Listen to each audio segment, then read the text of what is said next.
Hello and welcome back. Today we are going to be talking about the parable of the sower, which is one of the things that we are going to be reading this semester. So, the parable of the sower was written by Octavia Butler. Butler was born in 1947 and passed away in 2006.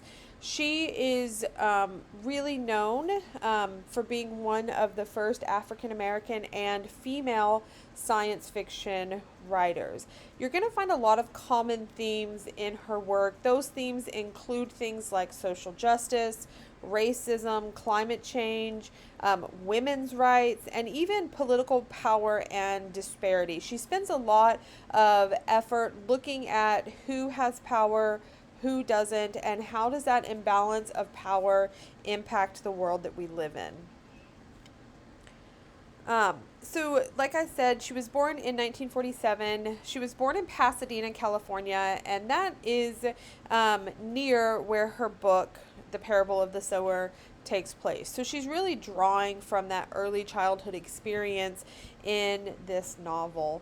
The town that she grew up in was deeply segregated, and she witnessed family members, neighbors, and other community members really struggle with poverty, and this really helped instill in her that great sense of justice that she had.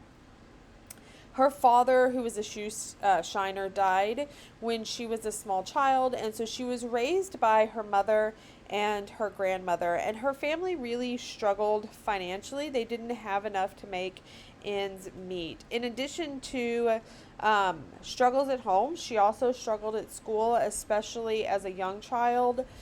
She was dyslexic, and so she had a hard time reading.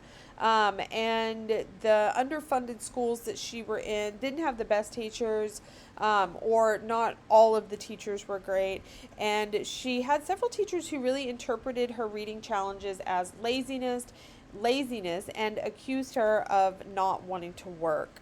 But Butler was really passionate about story, and eventually she asked her mom for a library card. I think she was about 10. Or maybe she was 10 when she first started writing stories, but when she got that library card, she almost immediately became an avid reader. She would go to the library, she would check books out, and she really began to explore different genres and other books that, people might not think of as traditional children's literature. And it was 10 years old that she started writing stories. When she was 13, one of her teachers encouraged her to submit a short story for publication. So you can see that she's already a pretty good writer at an early age. She graduated with her associate's degree in 1968 from Pasadena City College, and then went on to study at the State University in Los Angeles, and then eventually UCLA. So Butler did study writing in college, but she also studied anthropology, psychology, physics, biology, and geology. And we see a lot of this in her work. It's very rich in scientific detail, environmental detail, stuff like that. And it helps her work come to life. Once she was also mentioned by pioneer science fiction writer Harlan Ellison. She struggled with getting her short stories published in the beginning, so she did turn to novel writing at one point in her career. She wrote her first novel in 1980 that is called Earthseed, and she's also the author of the Kindred novel. If you haven't read Kindred, I highly recommend it. There is a TV show based on Kindred. I haven't seen it. I've heard good things, but nothing will ever be as good as the book. It was 1993 that she actually published the book that we're going to be reading this semester, The Parable of the Sower. And then a couple of years later, in 1998, she published the sequel, The Parable of the Talents. So even though The Parable of the Sower is published in 1993, it's set in 2024, or at least that's the first year in the book. The book spans the years 2024 to 2027. And so it's interesting to really see what it is that Butler thinks the world is going to look like in 2024. And she makes some predictions about capitalism, about the climate, and about like the politics of America and where she thinks our nation is heading. So Butler became a powerful force and early voice in the genre of afrofuturism. UCLA defines afrofuturism as a wide-ranging social, political, and artistic movement that dares to imagine a world where African-descended peoples and their cultures play a central role in the creation of the world. A lot of times when we look at history and literature and the arts, it's done from a Western European colonized lens. And so Afrofuturism attempts to reclaim some of that early mythology and storytelling power. And Butler was one of the first authors to do this. Butler died in 2006, but throughout her life, she received many awards, and she even received awards posthumously. And thankfully, she left us with a trove of great literature to study.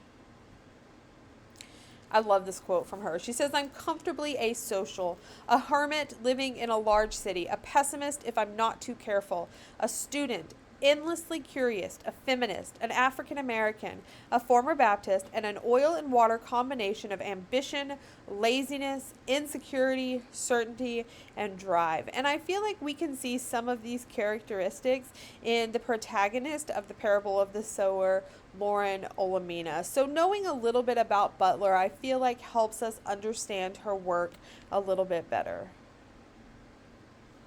So let's talk about the parable of the sower. Like I said, it was published in 1993. This image up at the top of your screen is actually from the Parable of the Sower graphic novel. I've taken some images from the graphic novel as well as some art inspired by the novel. But the graphic novel is excellent. It's a great imagining of the book. So the genre of the book is science fiction dystopic literature. The world is essentially crumbling around our characters, and they're trying to survive. The book opens up in 2024, and the time period in the book spans approximately 3 years.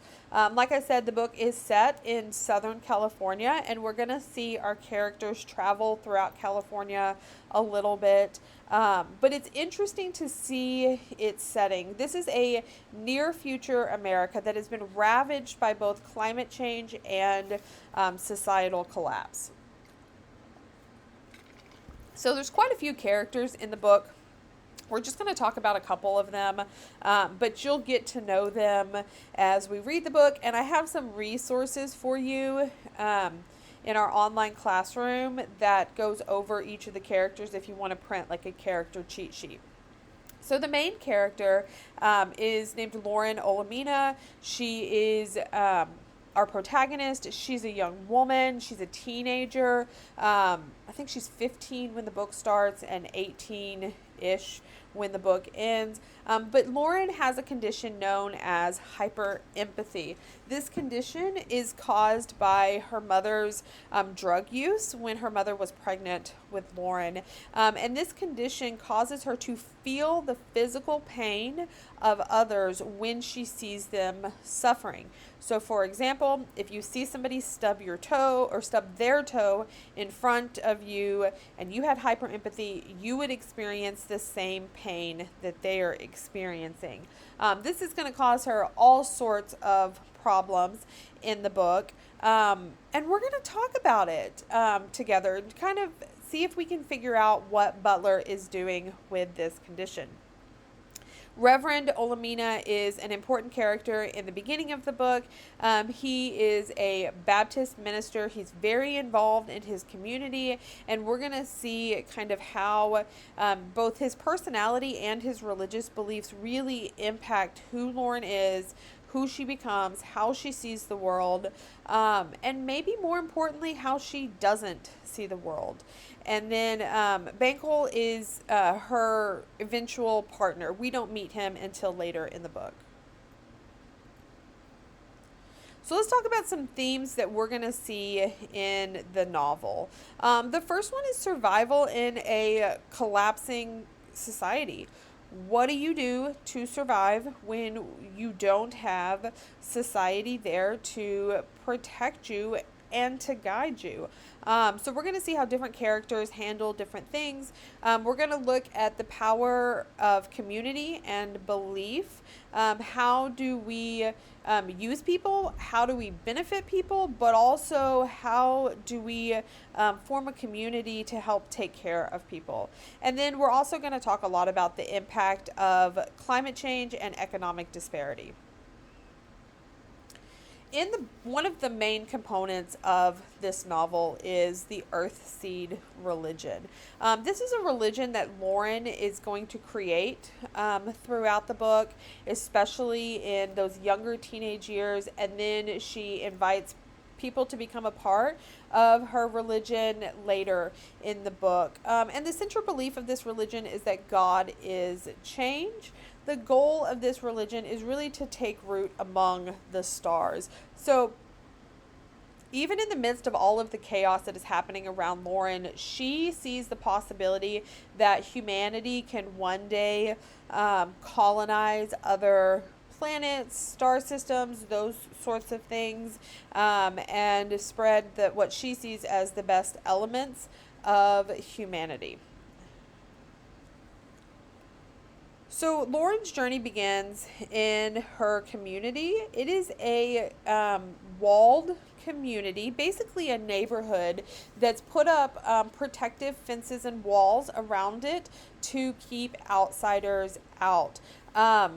This is where she has lived for the majority of her life.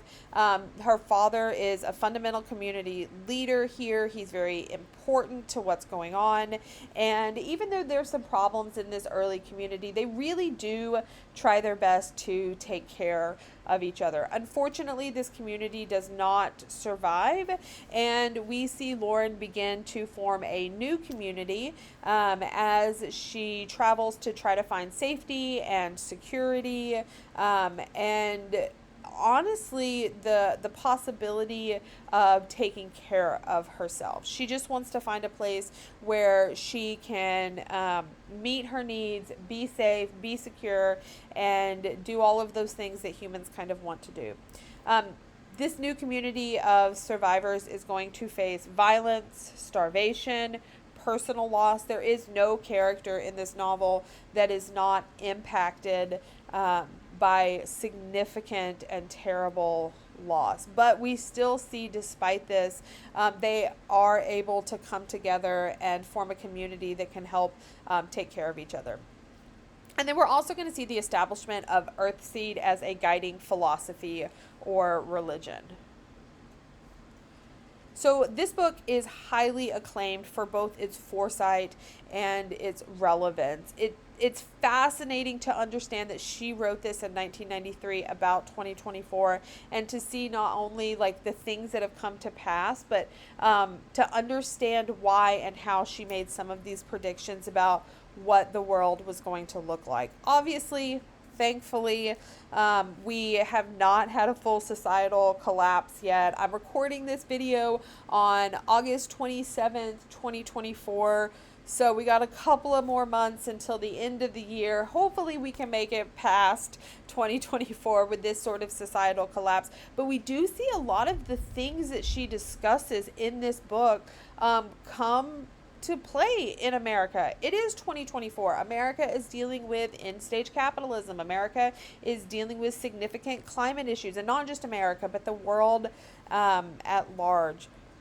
So the book has also been praised for its strong character development and thematic depth. The characters in this novel are great. I've never met a student who didn't really resonate with one of the characters in this book. And then the themes of the book are absolutely brilliant. The themes of the book are actually what you're going to be exploring in the literary criticism essay that you will be writing later about this work. And then, of course, the book has been cited as an influential work in dystopian and speculative fiction, sort of these books that deal with what might happen in the future. This is just a piece of art that was inspired by the parable of the sower, and obviously it is just stunningly beautiful. There's no text or anything on this slide. I just wanted to throw this in because when I was doing research, I came across it, and it's just absolutely gorgeous.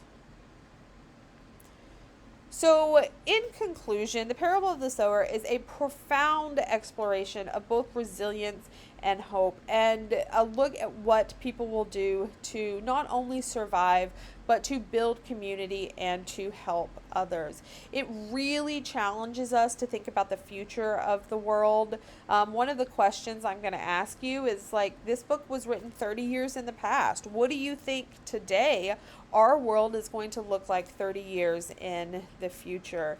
Because this book really encourages that type of reflection on both societal issues and personal belief. And then it asks the very important question, how would you adapt in a world of constant change? I feel like most of us probably thrive in security, right? Knowing that everything is going to be okay, that we're going to be taken care of, that we have what we need. But what if that wasn't the world that we lived in?